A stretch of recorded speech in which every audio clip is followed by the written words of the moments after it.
नमस्कार, मैं Manju Mehta, assistant professor humanities department BSSS college. मनुष्य स्वभाव से स्वप्नदर्शी होता है। वो कल्पना के रेशमी धागों में अपने भविष्य के सुंदर स्वप्न संजोता है। सपने उसके वही साकार होते हैं जिन्हें वो यथार्थ के निकट पाकर वास्तव में साकार करने के लिए परिश्रम करता है और उन्हें सच्चाई से, ईमानदारी से सफल करने के लिए पूरे प्रयास करता है।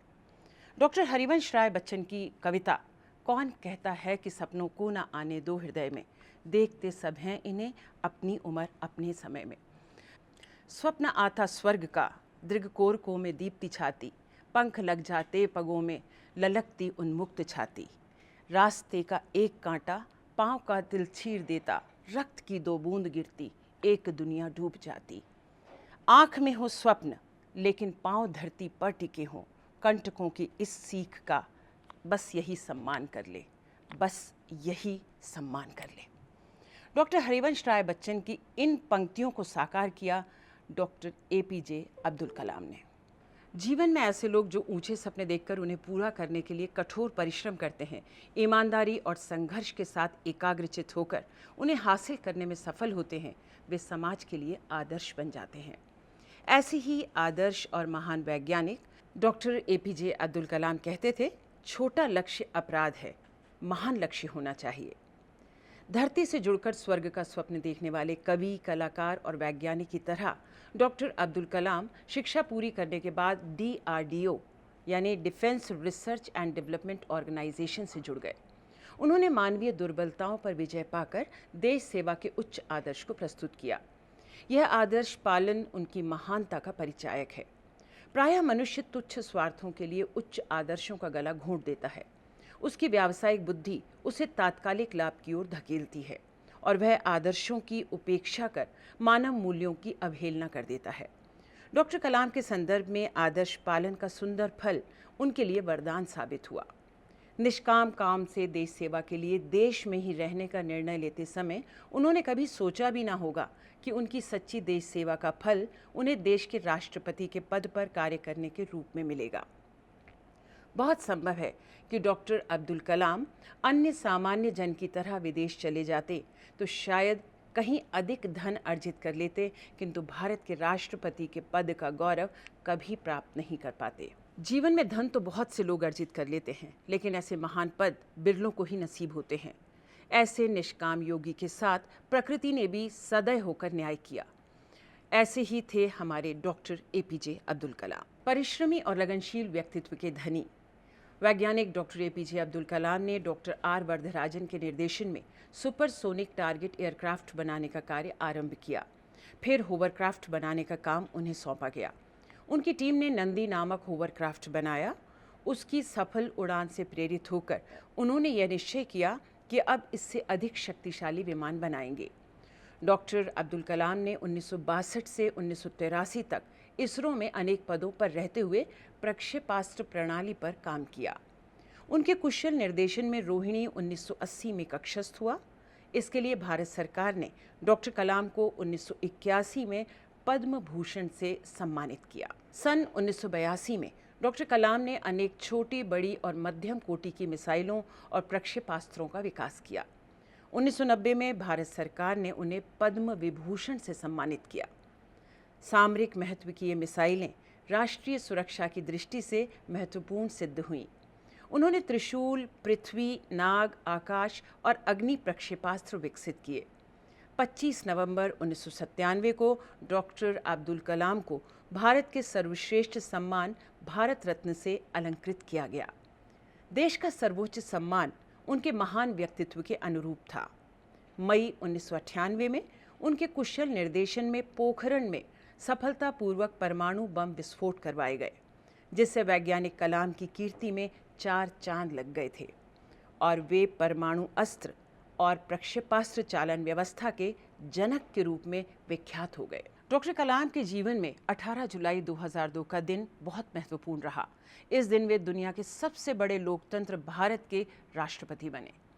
यथार्थ के कठोर धरातल पर जीने वाले डॉक्टर अब्दुल कलाम का मन देश के गौरव और अस्मिता के लिए सदैव चिंतित रहता था।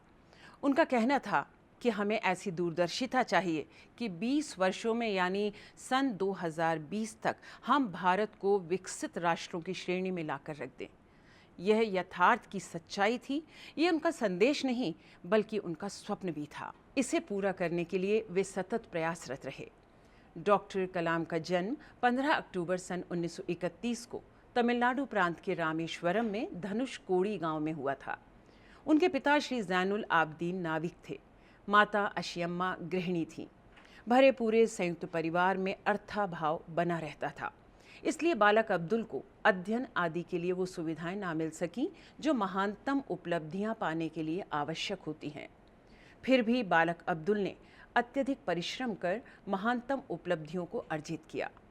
एक साधारण परिवार के सदस्य का व्यक्ति अपने व्यक्तित्व के बल पर राष्ट्रपति बने, ये निश्चय ही एक महत्वपूर्ण घटना है। भारत के पूर्व राष्ट्रपति डॉक्टर APJ अब्दुल कलाम आधुनिक भारत की ऐसी स्वप्नदर्शी विभूति हैं जिन्होंने अपने सपनों को साकार कर समूचे विश्व को प्रभावित किया। कहते हैं कार्य की सफलता साधनों से नहीं शक्ति से होती है। क्रिया सिद्धि सत्वे भवति महताम नोपकरणे। महान और शक्तिशाली व्यक्ति अपने पराक्रम के बल पर ही अपने कार्य सिद्ध करते हैं। वो केवल साधनों पर ही निर्भर नहीं रहते हैं। हमारे पूर्व राष्ट्रपति डॉक्टर अब्दुल कलाम के संबंध में यह तथ्य पूर्ण रूपेण सत्य सिद्ध होता है। व्यक्तित्व के विकास में परिवार का वातावरण अहम भूमिका अदा करता है। माता और पिता का आचरण बच्चे के भावी जीवन की दिशाएं निर्धारित करता है। यही था अब्दुल कलाम के साथ। उन्होंने अपने पिता से ईमानदारी, अनुशासन और श्रमशीलता को ग्रहण किया। वहीं अपनी माता से दीन दुखियों की सेवा और ईश्वर में आस्था करना सीखा। डॉक्टर कलाम की प्रारंभिक शिक्षा रामेश्वरम के प्राथमिक विद्यालय में हुई।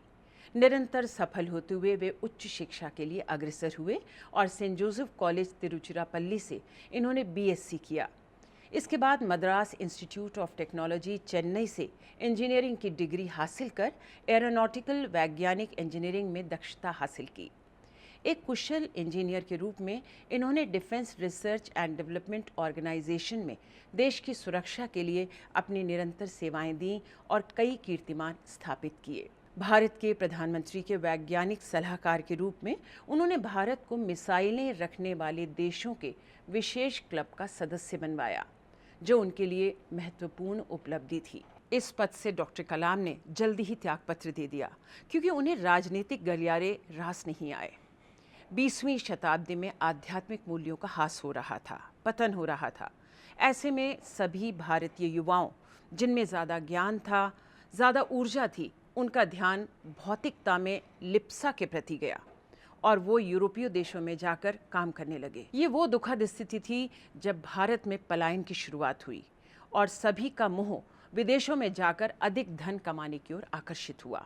ये ब्रेन ड्रेन की समस्या जब हमारी युवा प्रतिभाएं बाहर जा रही थीं, ऐसे में डॉक्टर अब्दुल कलाम के भी कई साथी बाहर गए, विशेषकर यूरोपीय देशों में जा बसे, जहां उन्होंने अर्थ अधिक कमाने की लिप्सा से अपने काम की शुरुआत की।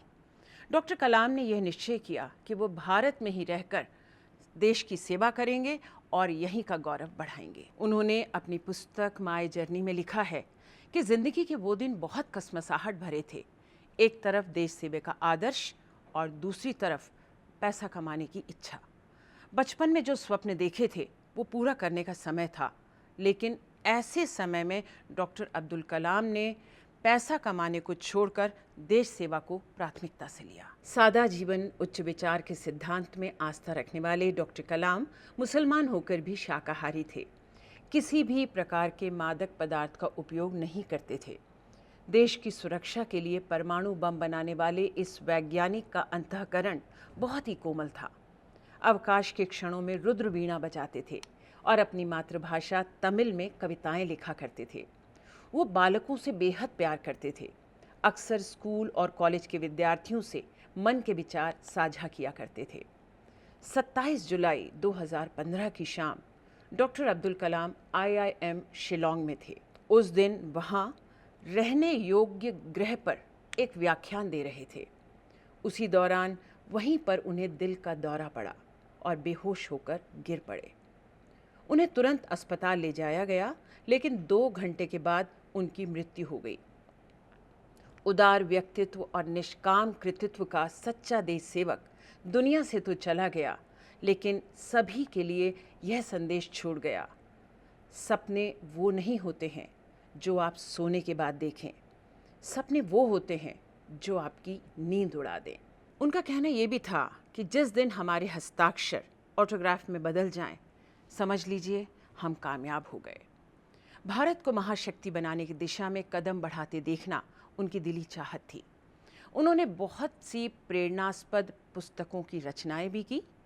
अदम्य भावना, कुशल नेतृत्व और उदार विचारों के वैज्ञानिक की उपलब्धियां हमें सदैव प्रेरणा देती रहेंगी। आसमान की तरफ देखिए, हम अकेले नहीं हैं, पूरा ब्रह्मांड हमारा दोस्त है। हमें सबके साथ मिलकर कठोर परिश्रम करके सादगी से ऊंचे सपने देखकर सिर्फ आगे बढ़ना है।